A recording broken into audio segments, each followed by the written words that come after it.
I don't know if you can hear me or not at this zone. If you can hear me in the back.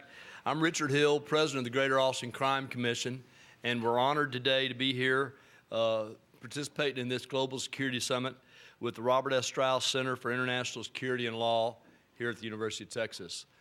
We appreciate the venue, and we appreciate the LBJ Library and Museum allowing us to use this facility and be able to conduct this as our first Global Security Summit, actually spurred by our own Admiral Inman and with his idea, and we appreciate the collaboration with the Strauss Center, and we appreciate all you being here today. At this time, I'm going to introduce Mark Updegrove, who's the director of the LBJ Library and Museum, and he will tell us a little bit about what's going on today and the use of the facility. Thank you, Mark. Appreciate it. Thank you, Richard. Welcome to the LBJ Library and Museum. You are in one of 12, soon to be one of 13 presidential libraries across the country. This was dedicated in 1971 as the fourth presidential library in the system. There's a presidential library for every president since Herbert Hoover. And on that day, May 21st, 1971, Richard Nixon, the incumbent president at the time, was here to welcome the library into the system, along with President Johnson and Mrs. Johnson.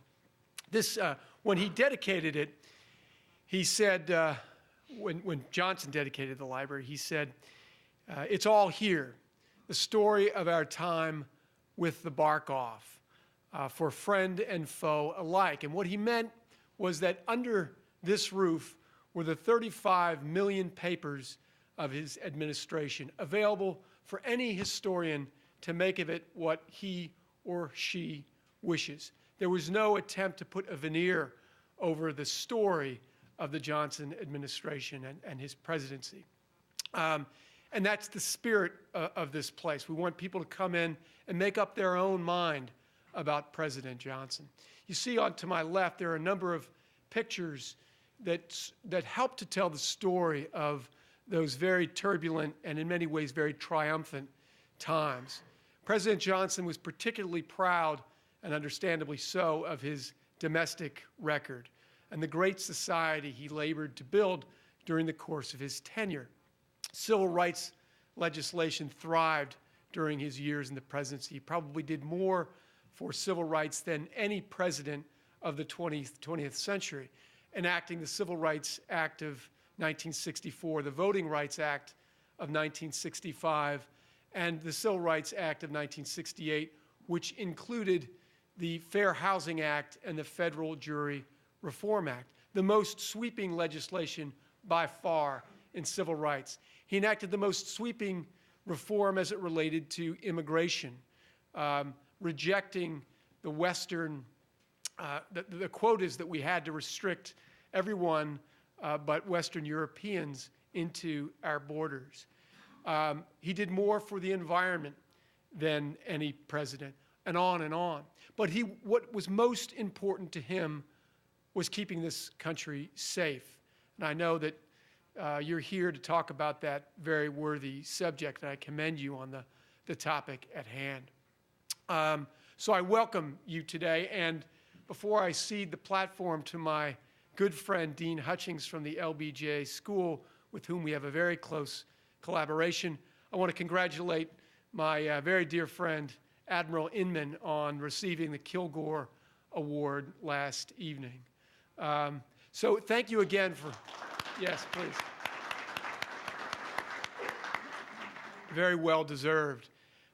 So thank you for all you do to make Austin safe, and I hope you have a very productive day at the LBJ Library. Now, without further ado, I'll bring on my friend, Dean Robert Hutchings.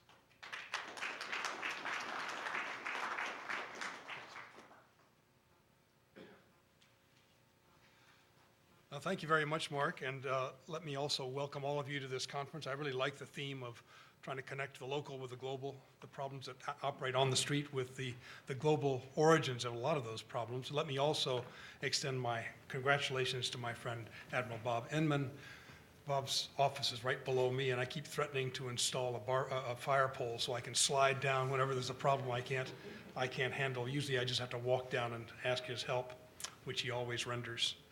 A few years ago, when I was organizing a conference in beautiful downtown Lagos, Nigeria, one of our counterparts there, when we were talking about some of these big global issues, said, well, you know, all politics is local. I don't know if he actually knew that Tip O'Neill is credited with saying that. I suspect this was said long before Tip O'Neill, but Tip O'Neill is usually the one credited with saying this.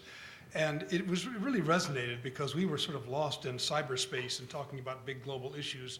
And he reminded us that these issues play out locally and they have local consequences.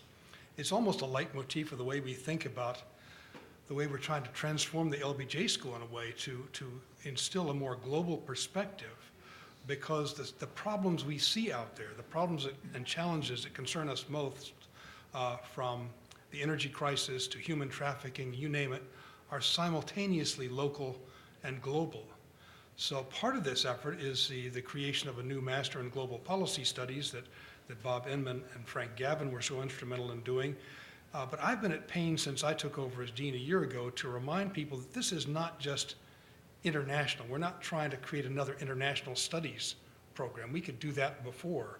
We're trying to build throughout the curriculum a more global perspective and more global preparation so that all our graduates, including those who fully expect to stay in Texas, maybe right here in Austin for their whole career, have a more global sensibility about what's going on in the world. This is, for my generation growing up in the Cold War, you could have a kind of a segregation between the internationalists and those focusing on state, local, and national level politics.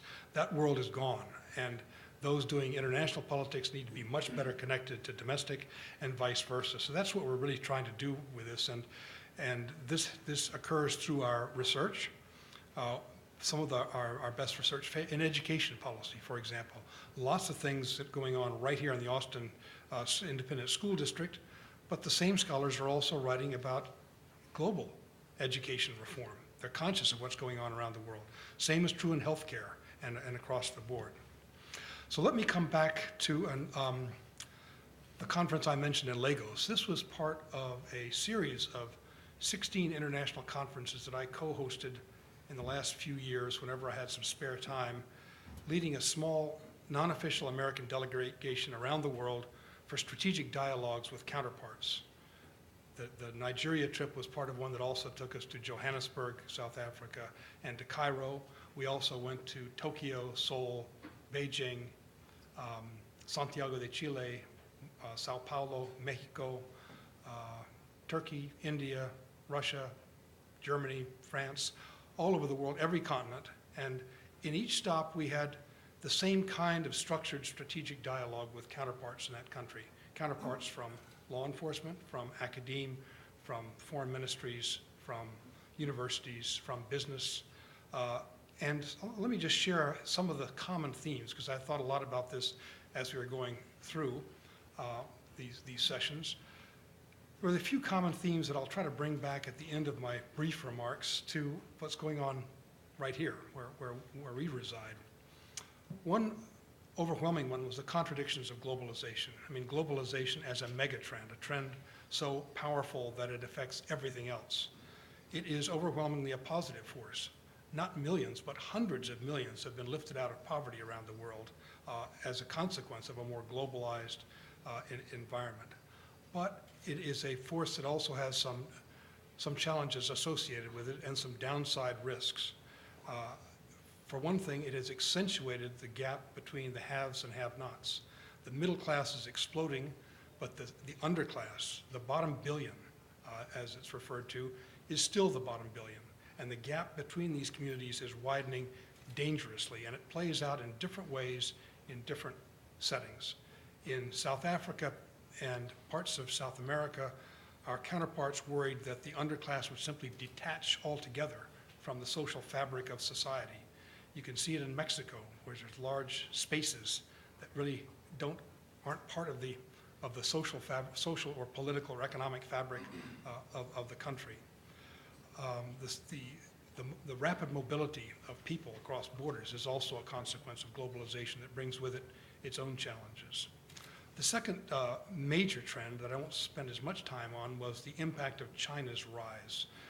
But it's visible everywhere. It's certainly visible south of the border here, visible in this country, visible everywhere we visited. And this was sort of a surprise to me. I didn't know that China was Brazil's #2 trading partner, but it is. I didn't know that China was so active in Chile, but it is.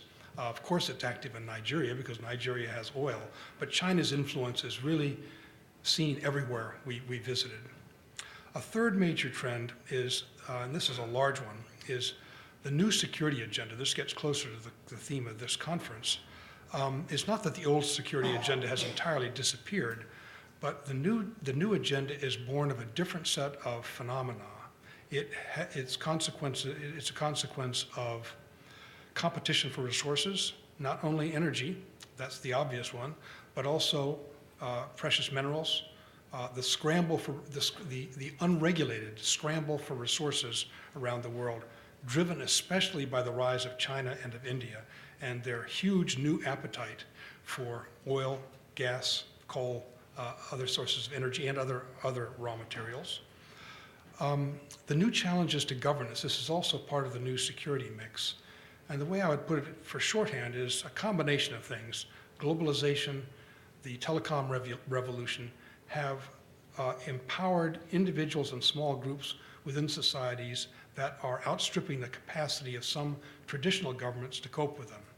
So a government that was perfectly capable of dealing with the challenges of the 1990s is simply no longer up to the task of coping with these new challenges. We're seeing it unfold every night on the news in North Africa and the Middle East. This is part of this consequence. Another way that I think about it is when I first went to Bolivia years ago, the peasants on the Altiplano couldn't see or communicate beyond the next ridge. Now they've toppled 2 governments. This is the new world we're living in.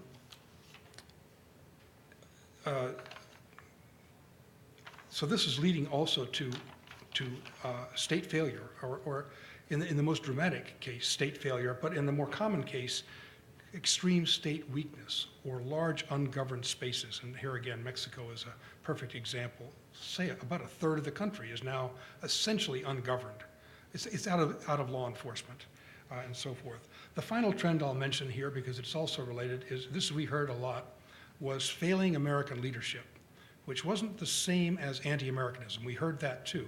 But the more common thread was because of American preoccupation with terrorism and with the Middle East after 9/11, the US was simply missing in action in large parts of the world, certainly in Latin America, but even in East Asia, at the very time when China's rise is transforming the world.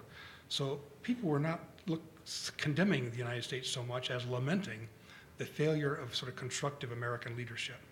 So let me now conclude by trying to bring some of these themes back home, so as to sort of what it means to us in a more practical way. We're certainly consumed by the scenes and the consequences of gang violence and cartel violence in Mexico, but some Americans, if they didn't live in a border state, might say, well, you know, it couldn't happen to a nicer bunch of thugs. Let them kill each other. Why do we care? Well, we do care. We certainly care because we have the spillover effects of violence along our southern border, but others should care too, because we cannot long tolerate a country that is in teetering on instability or teetering on edges of ungovernability in parts of its territory. It has consequences for economic development here, consequences for commerce, consequences for law enforcement. Not all of the problems that are spawned by this are susceptible to law enforcement solutions. I know there's a tendency to, this happened just yesterday in the legislature, to see human trafficking as a law enforcement problem. You slap them in jail for life. Well, it's okay with me if we want to do that, but that doesn't solve the problem. This is a much bigger problem than just one susceptible to law enforcement solutions. It is omnipresent. It's one of those classic local global problems. Yes, the gap between haves and have-nots. This too, this really plays out in Mexico because the gap is widening dramatically there. Mexicans we talked to when in the conference in Mexico City were sort of divided. Some thought that the only way forward for Mexico was to get its macroeconomic policies in order to globalize, to be a full global partner for business. Others worried that the steps taken to achieve that end would have the effect of further marginalizing the poorest of the poor and could bring about significant violence and social disaffection in their country. So they're caught between these two things, social justice or economic competitiveness. They've got to do both, but they can't quite figure out how, especially at a time when criminality is taking over so much of the country. The consequences of this debate in Mexico as elsewhere is, will it be the populism of Lula, which is a fairly benign form of populism in Brazil, or the populism of Chavez or Castro, which is a less benign form of populism? There are groups waiting to sort of capitalize on this social disjunction that needs to be addressed. So this brings us back to our role. I think, just speaking sort of globally, I think it's long overdue that President Obama went to Latin America. I'm glad he went, even despite the ongoing crisis in Libya, because it's important that the United States be there and be seen to be there to play a role in the future development of our hemisphere. Speaking even more parochially, I would very much like to see UT Austin and the LBJ School in particular play a stronger and more visible hemispheric role to bring together leading figures from all around this hemisphere here on campus to help address some of these big problems. Thank you very much for your attention, and I'll now turn it over to the rest of the program.